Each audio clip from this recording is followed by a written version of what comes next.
Hey everybody, it's Angela coming back from communing with the cards. I have been watching a lot of tarot videos and hashtags and things like that lately, and they just sounded so fun. I wanted to do one. So one of the ones that I enjoyed the most was begun by Christine Rose L, who started the hashtag 10 most beautiful decks.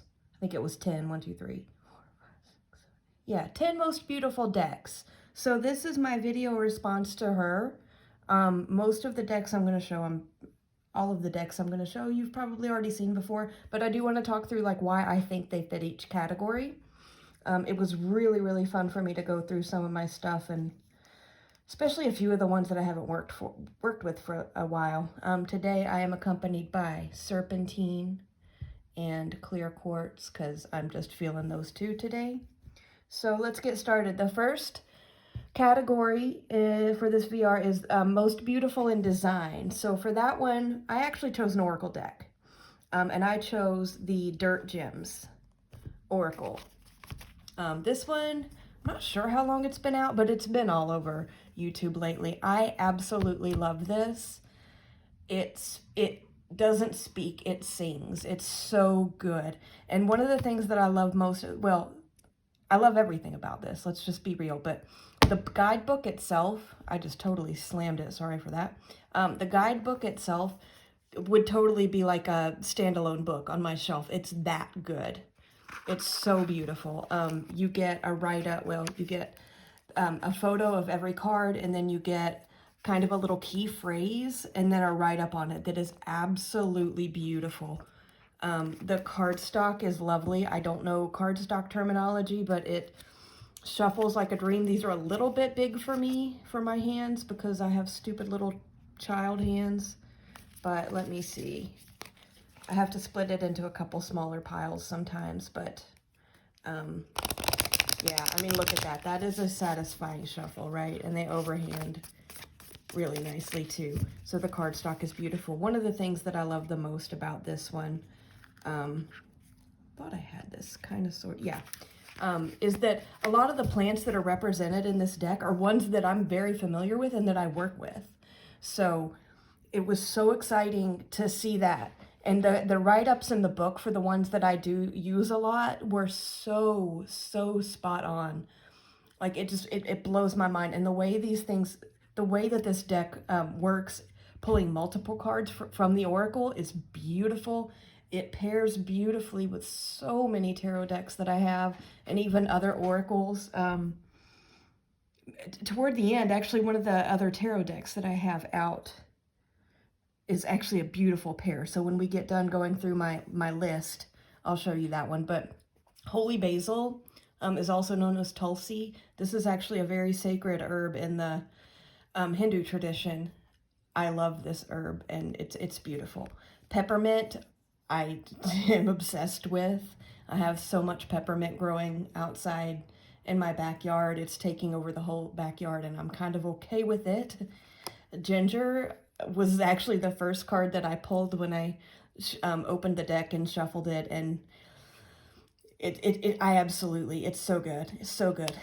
Black cohosh, yeah, absolutely. Motherwort, beautiful, beautiful. I love it. Black walnut. I have 2 black walnut trees at the way back behind my house up on a hill, and they are so good. I think I'll give you a taste of the guidebook for this one because it's that good. Thistle is beautiful. Lavender, of course. Rosemary, heck yeah. I actually want to pull that one, the guidebook on that one too. Elder, beautiful guidebook entry for this one, and I do have elder outside of my house too. Nettle is all over my yard.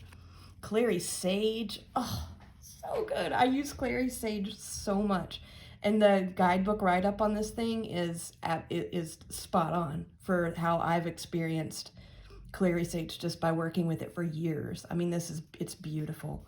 So that was kind of a flip through of some of the cards. There are suits in this deck. I have some backwards, which work beautifully. So if you're not familiar with this one, or if you've been looking at it but have been unsure about, you know, pulling the trigger on ordering it, I can't tell you to buy anything. I would never tell you to buy anything, But if you're interested, Arnica's a good one too. If you are interested in this deck, I highly recommend it. But let me give you a little taste of the guidebook, just because it is a work of art on its own. Let's start with Black Walnut. It's card number 53. My beautiful, beautiful black walnut trees. Okay. So Black Walnut, the little key phrase for it is ladder to the stars. And I'll just read you a little bit. I won't read the whole page, but the crones, the elders, and the wise ones turn to Black Walnut for situations that require the most delicate and discerning advice. Black walnut is a canopy tree growing straight and tall toward the light with wood that is dense and beautiful. While Black Walnut is generous and dignified, they are also the discerner and the expeller. That is absolutely true. So Black Walnut is, I can't say this word, allelopathic, I know what it means, meaning that they produce a chemical that can make it different for many plants to grow around them. That is absolutely true, I know very well. Black Walnut is a model for choosing what you surround yourself with and removing or cutting ties with what does not serve you. It's just so beautiful. I love, that wasn't the whole page, but those were the highlights. Let's grab Rosemary while we're out here, because Rosemary, the entry for Rosemary was so good. Which suit, what is this one in? Give me just a sec. So Rosemary, you know, if you read a lot of the herbal correspondence books, you always hear, and like even like the language of the plants kind of things from back in the Victorian era, you always hear rosemary for remembrance. And yes, I absolutely get that. But I also feel like rosemary is highly protective. I've always felt that way with rosemary. And it's also growing in the backyard. So rosemary is the holder of belonging. So good.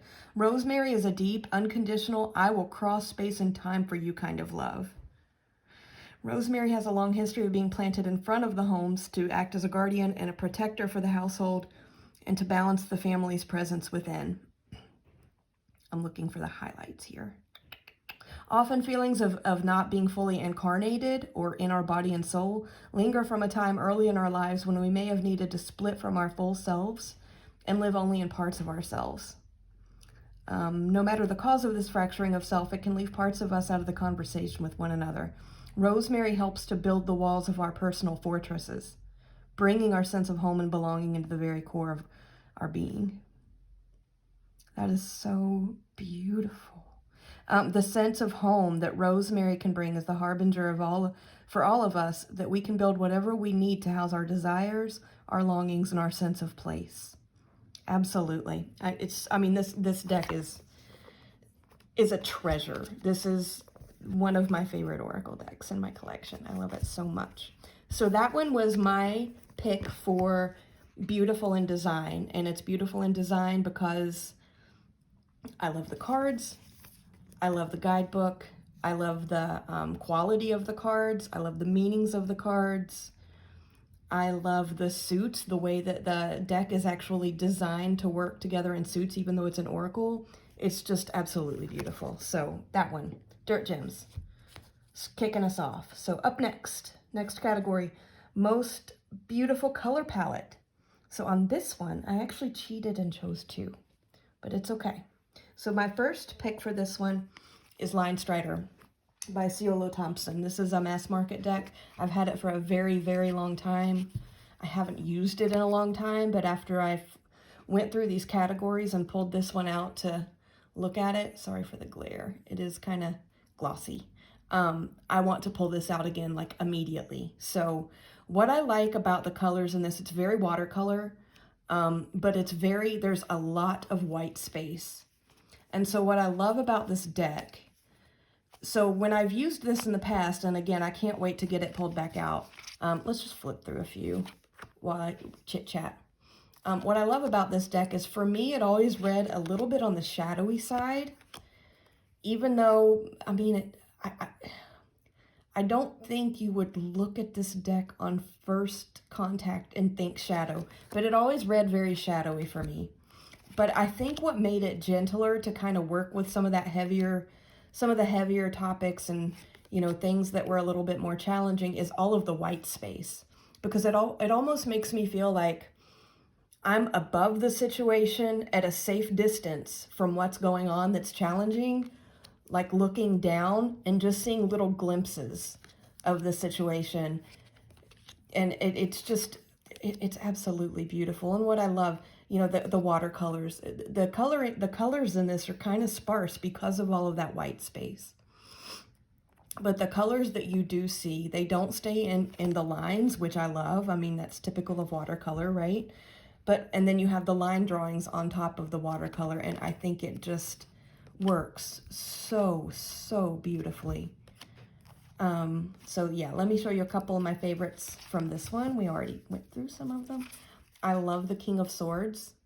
Look at his face, like how angular it is and stern, but then he's got this big splash of like blue and green and teal over it. And it just, and then, you know, the little droplets. Am I zoomed in? I can't even tell. Yeah.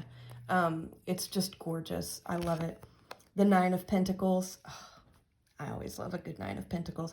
I love that she has red hair. I am a ginger. I also love that she has an owl, and just this wash of this purpley mauvey color is just, and I mean, look at her face. She is so Nine of Pentacles. I love it. This is one of my my favorite star cards of all time.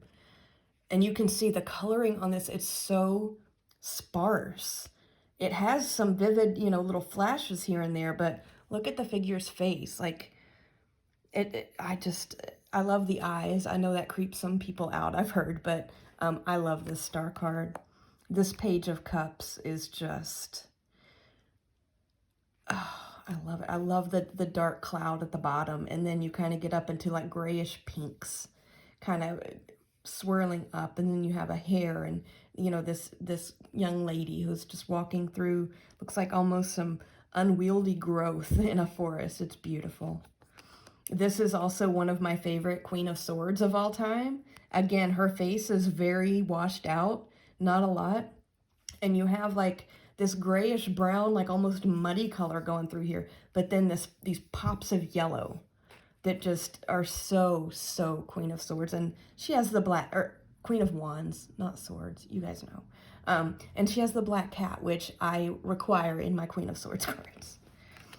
This Five of Swords really doesn't have any kind of any color at all. He's, you know, pretty monotone. What I love about this one, and this has nothing to do with the color palette of it, but this is one of my favorite Five of Swords because the immediate association that I have with that card is at what cost? And I mean, look at this guy. I think he's totally asking himself that in this image, and I love it. The Fool, his face is like completely blank. This is beautiful. Love this Five of Pentacles. Let's move on. Okay. So that was my first pick for most beautiful color palette. I did cheat and choose a second, which is right here. It is the Darkness of Light.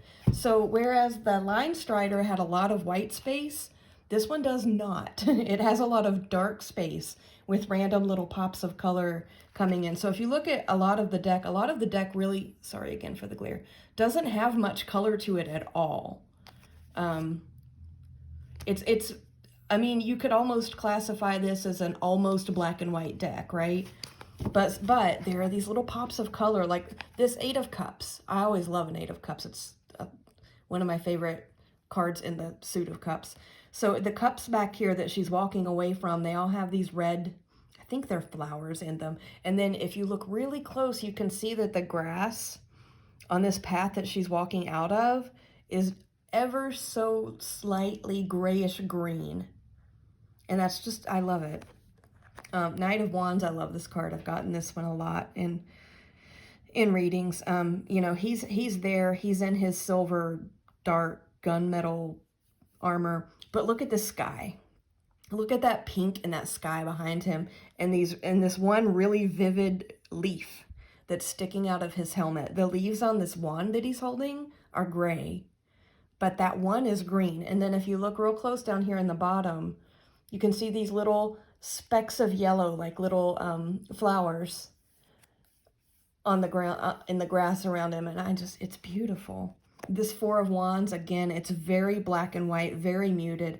But then right out this window, you see the green and the pink for that flower, for that bunch of flowers. It's gorgeous. This is another really subtle one, my Nine of Pentacles. I love him. She's another redhead. I love that. And if you look really, really close, aside from that, the tree and even her dress are ever so slightly brown tinged. And it's just, I mean, Two of Wands. The pink sky again. And look, all of his leaves are gray. But look at that. I'm not sure if that's intended to be the sun or the moon, but it's quite yellow and it's beautiful. Oh, and the Ten of Pentacles. I mean, you can tell that these little containers up here are supposed to be like bronze or copper or something, but look at that fire in the fireplace. It's beautiful. It's absolutely beautiful. This is one of my most treasured decks in my collection. It is stunning to work with, but those little random pops of color that come up in it, like this guy, the red hat and the red flowers in his cups for the Nine of Cups. I love it. It's just beautiful. The wounded guardian. My light just went out. I hope you guys can still see my equipment. It's Mercury retrograde for sure. I'll watch this before I upload, and if it's useless, I'll just redo it later. But, you know, this wounded guardian guy in the Nine of Wands, I mean, look at those random little pops of pink coming through. It's just gorgeous. I love it. So that's Darkness of Light. That was my choice number 2 for color palette. Most Beautiful Connections. I am pulling out my Super Lunaris. I love this deck. As you guys know, if you've watched my last few. Let me try to do something here. Did that just make it worse? Hang on. Bear with me. I think I'm making it worse here. Let me see. That might work. Okay. So Super Lunaris. This one I chose for the category of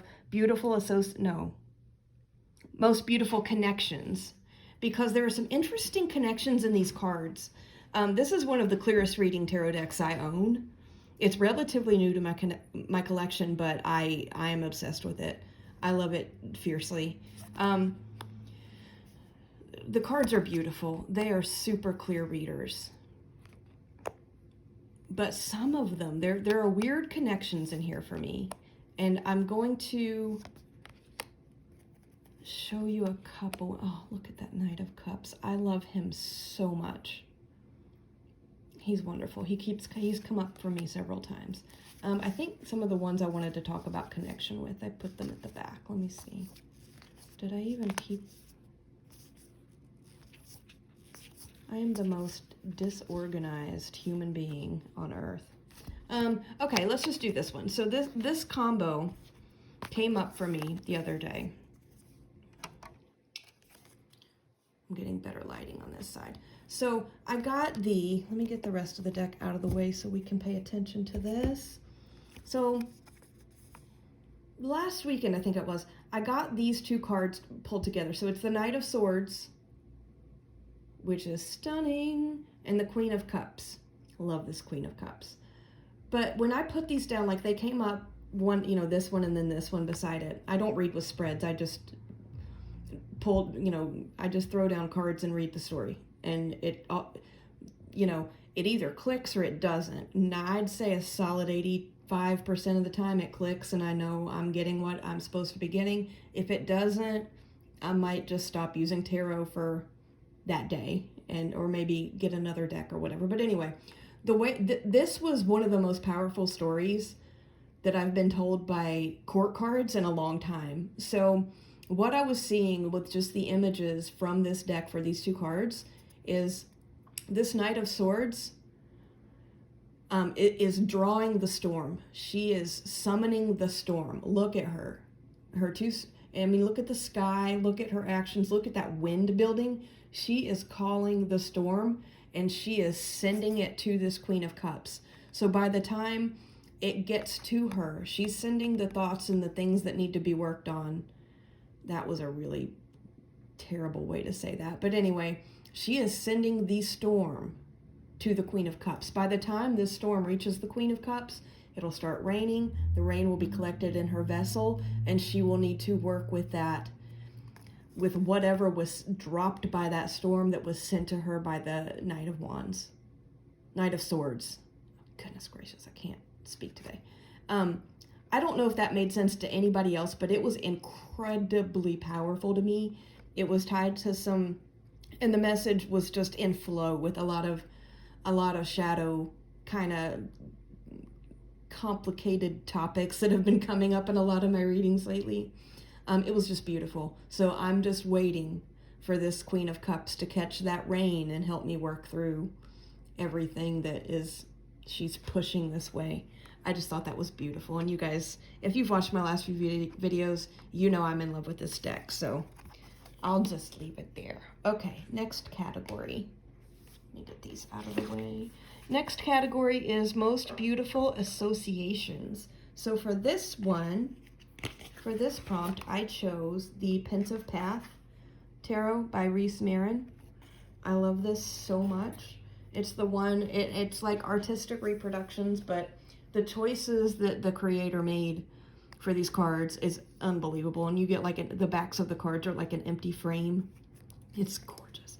There are, so this one was about beautiful associations. So there are a lot of, so whereas I looked at the last one, the Super Lunaris, as connections between the cards within the deck without, I mean, I only gave you one example, but it was a really powerful one.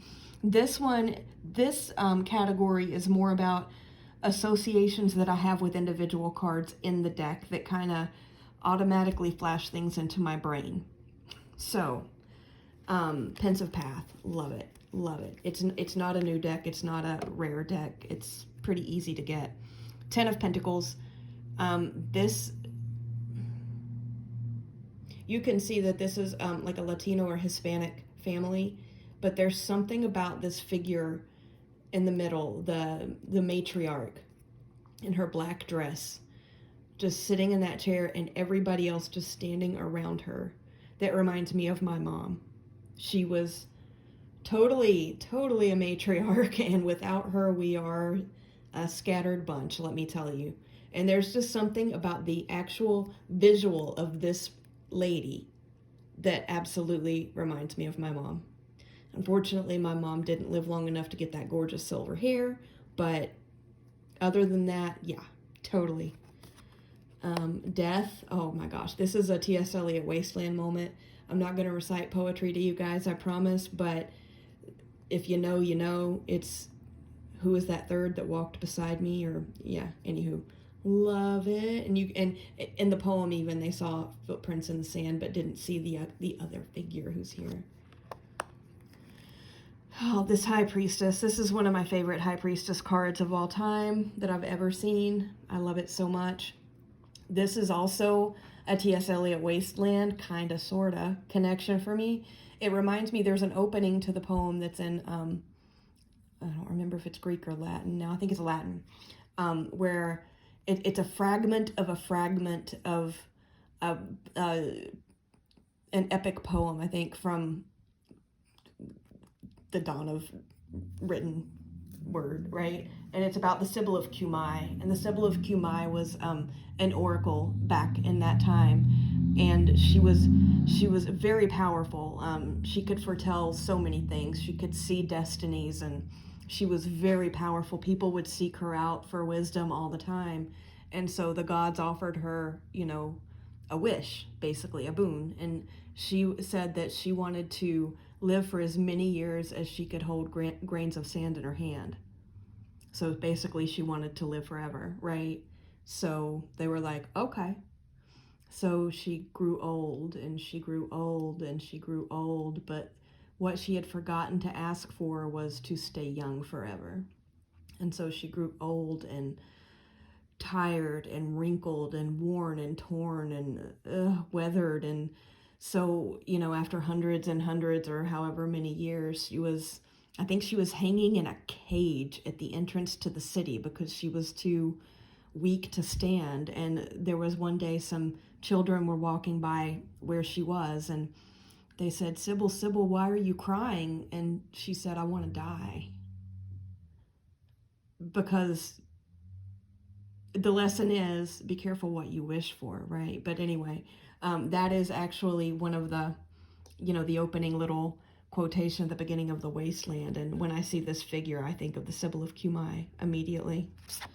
My cat just stepped up on the desk, so if he visits, hi Piggy. Knight of Swords. I get a lot of literary references from this deck, you guys. Knight of Swords, one of my favorite novels of all time, is War and Peace. And this reminds me of War and Peace. So I love it. This is actually the card that sold me on this deck. This card reminds me of so many things. All Quiet on the Western Front, which is my favorite World War I novel. Piggy, please, I love you, baby boy. Please don't shake the camera, okay? I know, you're very beautiful. So this card, you've got the soldier in the trenches. Reminds me of All Quiet on the Western Front. I think I just said that, but Piggy distracted me. Also, The Things They Carried, which is a Vietnam War collection of stories that flows together kind of like a novel by Tim O'Brien. It's beautiful. If you haven't read that, I highly recommend it. It is stunning and it makes your soul shiver. It's so good. So this is The Things They Carried and All Quiet on the Western Front card. Comes up in Ancestor work a lot too. This card, I think I was watching walkthroughs of this deck when I was deciding if I wanted to purchase it or not, and I think it was Dawn Michelle and maybe Lisa Pepez, and they both were cracking up about the figure's face on this card. I mean, okay, so it's the Four of Cups. I'm not even showing you the titles on a lot of these, but it's the Four of Cups. So I don't read the Four of Cups like kind of apathetic and bad mood, but this is totally that. And what's hilarious to me is I was doing ancestor work a few nights ago, and I was trying to talk to my great-grandma. I had something I wanted to chit-chat with her about, and I was in a horribly cranky mood. I have been for several days, and she shot me up kind of a not now kind of message, and this was the first card in the 3 that I pulled, and basically she was saying, get your attitude right, and wipe, go wash your face, as my grandmothers would have said. Go wash your face, get your attitude right, and then we'll talk later. So from now on, I'm going to think of her every time I see this, telling me to act right. The Lovers, I love this because there's a third figure in the background. So you've got, the couple here, and then you have a chaperone in the back. And that hits me on a little bit of a personal level, but I won't go into that. Just, yeah. The Hierophant in this one reminds me of Rasputin. I can't unsee it, ever. Anyway, these are the little cards that come that are given to you in place of a guidebook. So, yeah, this deck I'll flip through. Just in case you haven't seen it, I will flip through some more of the cards. This is a great 3 of Swords. They're absolutely... The art pieces that were chosen to represent the cards in this deck, like, I don't know how somebody's brain made this happen, but it is absolutely perfect. Like, I can't imagine it being any better. Oops. It's absolutely, it's gorgeous, gorgeous, gorgeous. Let's flip through 2. Oh, I got this one in an ancestor reading too. Yeah, one more, and then, that's the 3 of Pentacles. I always find that one quite interesting. So, yeah, I'll go ahead and put this one away, and we'll go to the next category, which is Beautiful in Wonder. And so the way that there are some people who have no appreciation for exhaust and mufflers driving down the street outside my house. So I apologize if you just heard that. They drive me nuts. So the way that Christine Roselle described this category is that it's decks that feel like they're part of something bigger. So for this one, it was pretty easy. I grabbed my OG Moonchild. I also have the Shadow Edition of the Moonchild Tarot. I could show you the box, huh? Moonchild. But I just grabbed my OG. I fell in love with this deck. I worked with this thing so heavily for so long after I got it. And this was one of those decks that, like, it doesn't make sense that I like it. I mean, this is not my art style. This is not it doesn't make sense. It doesn't feel like my thing, and yet I love it so much. There's a lot of really like higher realm energy going on here. That Temperance card is one of my favorites. I love it. But yeah, this definitely feels like it's part of something much higher. Me and my reversed cards, sorry. Something much higher than our earthly existence here, right? It's beautiful. This deck, I mean, it reads like a dream. So pretty. Let's look at a couple more so I don't keep flipping. I love this Five of Cups. And then we'll move on to the next category. So next category is Beautiful in Rhythm. This one was a little bit difficult for me because I just don't have many decks that would really even qualify. And the way that Christine Roselle described it, it's cards with movement. Decks with movement. Where is my deck that I chose for this? Where did it go? I know it's here. Where is it? Where is it? Where is it? There it is. So my first instinct for this category was actually the one that Christine Roselle chose, which was the Dark Days Tarot. But she chose that one, so I didn't want to repeat it. I need a sip. Hang on just a second. Okay. So I chose Tarot of the Abyss, which might seem, I mean, this is a black and white deck. It's like pencil drawn, I think, with lots of hashing and shading, and it's beautiful. It's another one of those crystal clear readers. When my nieceling decided that she wanted her first tarot deck, she was of the understanding that you have to be gifted your first deck, and so she asked me if I would buy her one. I was like, absolutely I will. So she came and spent an afternoon with me. This is one of my favorite death cards. And she looked through a lot of my deck collection, and of all of the ones that I have, this is the one she said she wanted. So, and she's built a tremendous relationship with this deck. She still loves it fiercely. That was over a year ago. But anyway, so the movement on this one is just with the line work. So let's look at, I pulled a few of my favorites toward the back here. So look at this Lover's card. Those trees are dancing. Like you can almost see them, or I can almost feel them like swaying back and forth. I feel the movement in that.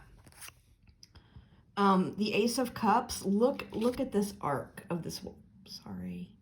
Look at the arc of that water. Like you can just, and the hair blowing and everything. I mean, that's just, oh, I hope I can keep a little bit of this video. The Empress, I love that. Everything is kind of flowing. Look at the swirls in this line work down here. It looks like everything's just swirling around in that, card of creation, basically. One of my favorite Eight of Cups of all time. Look at that movement in her dress. Beautiful. Look at the, Ten of Pentacles. Look at these stairs, like it starts here and moves over here. And the tree with its roots growing down into there. Beautiful, beautiful, beautiful. High Priestess. You can see a lot of the line work here. It feels like things are moving around, and her hair. You see the stars kind of coming that way and catching in with her hair and coming around. It's beautiful. Yeah, so that was the one that I chose for Beautiful in Rhythm.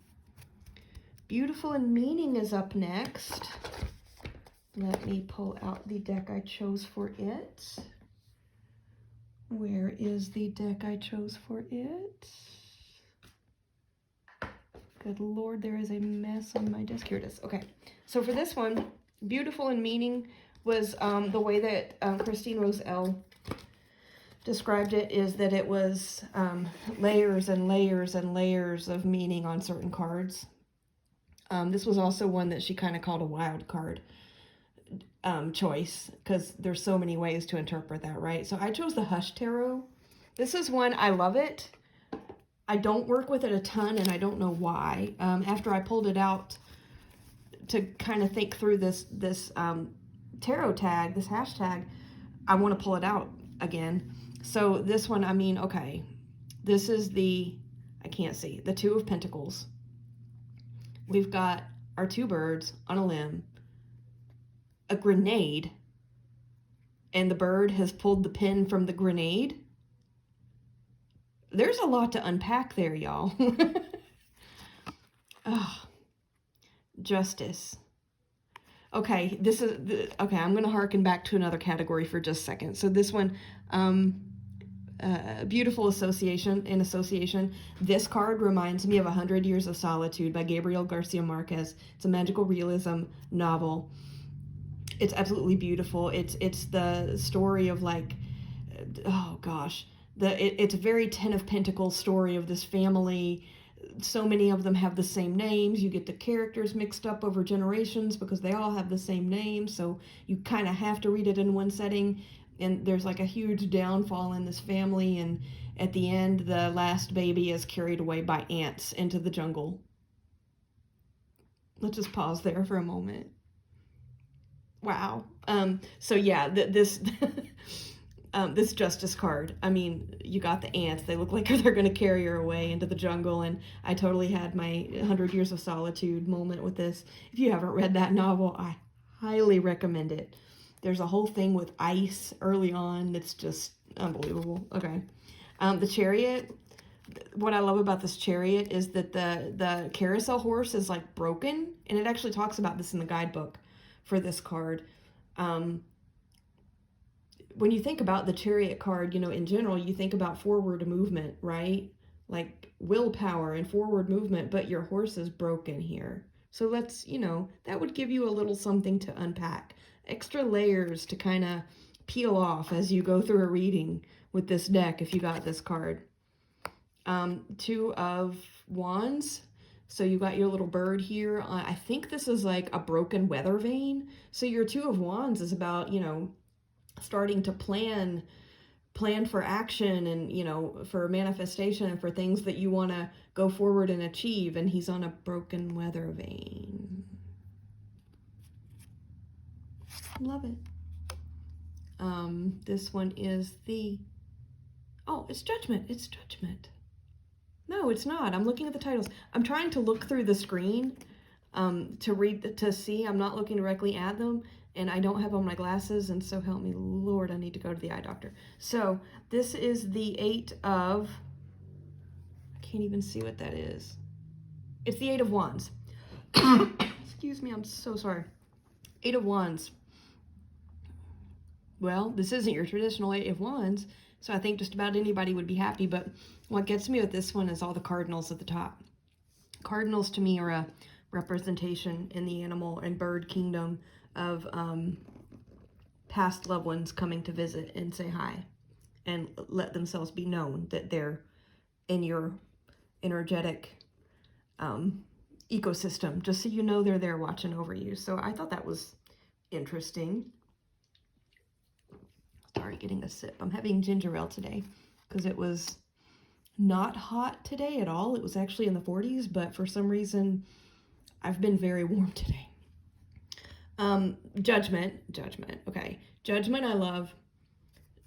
If you look at this archway over her, everything is like decaying, and it's almost like looking back on your life. I mean, Judgment, there's so many ways to look at Judgment, y'all. Please don't try to quote me as the tarot genius because I don't read in a traditional sense, okay?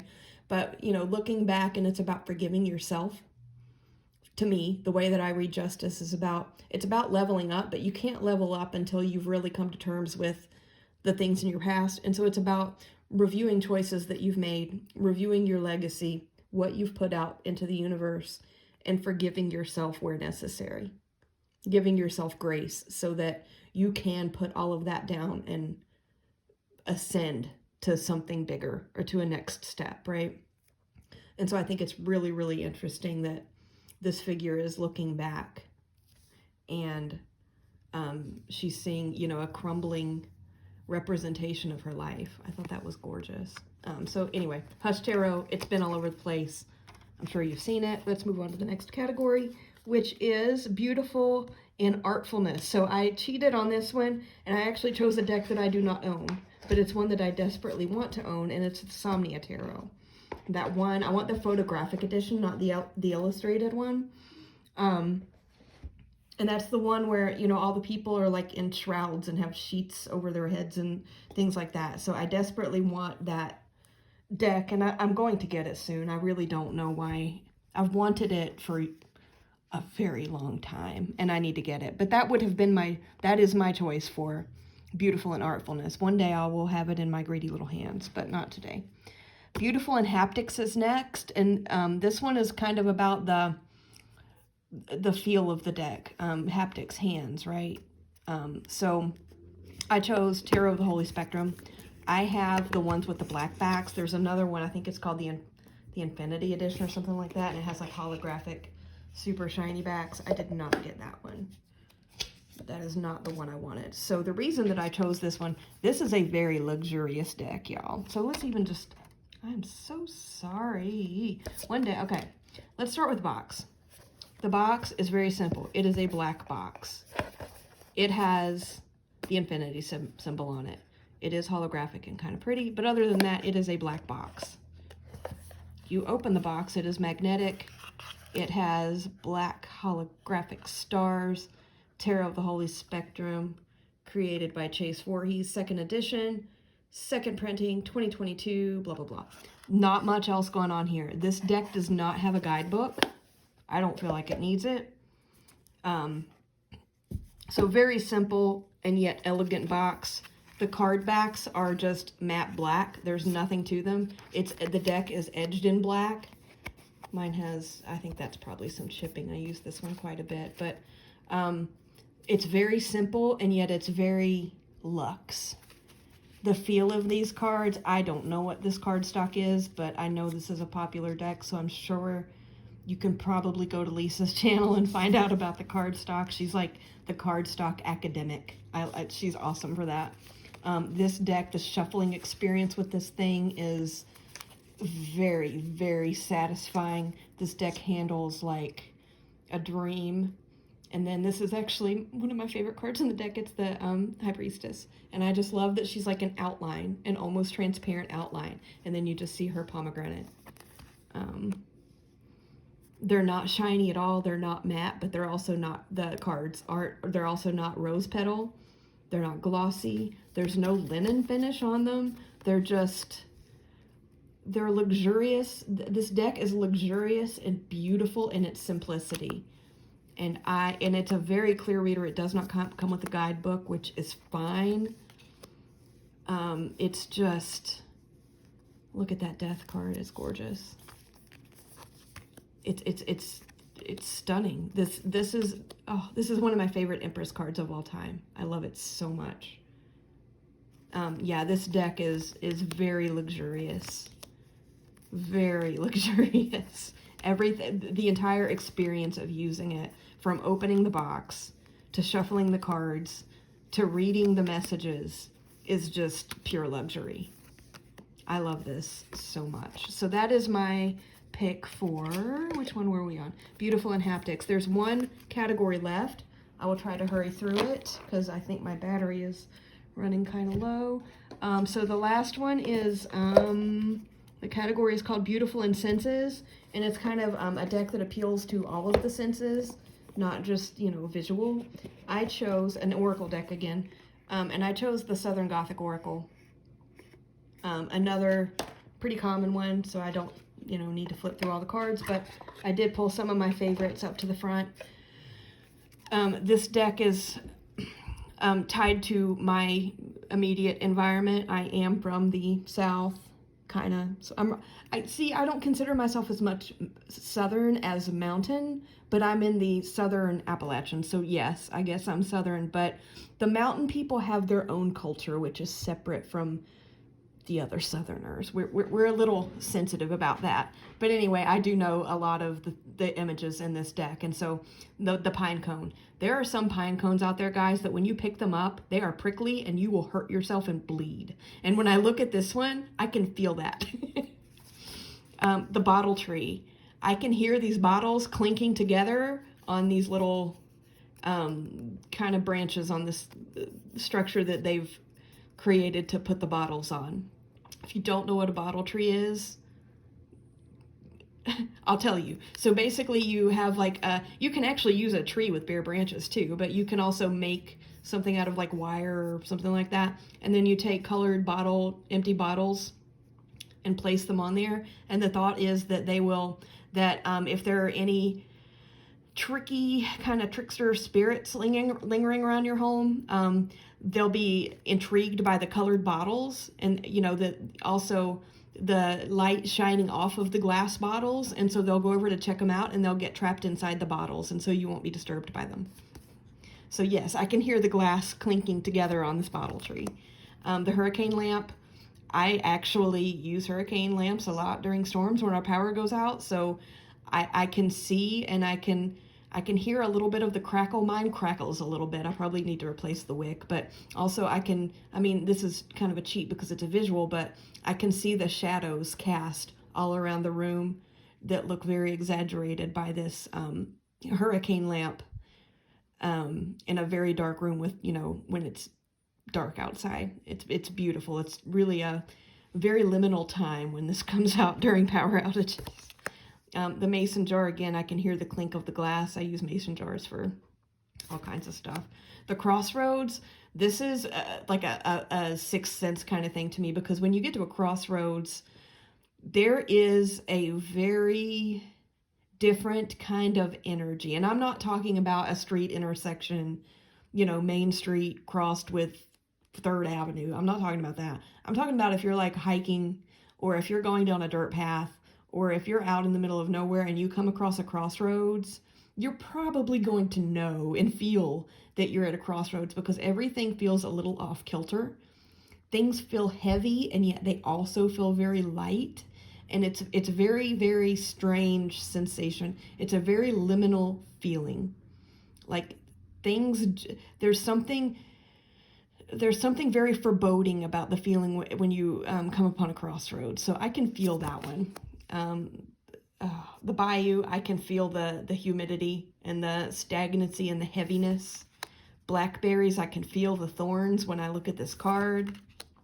Black coffee, I can smell it and I can taste it, and it's so good. I love black coffee. I don't put any kind of creamer in mine, so absolutely. So those were my choices for the tarot tag, the hashtag 10 most beautiful decks.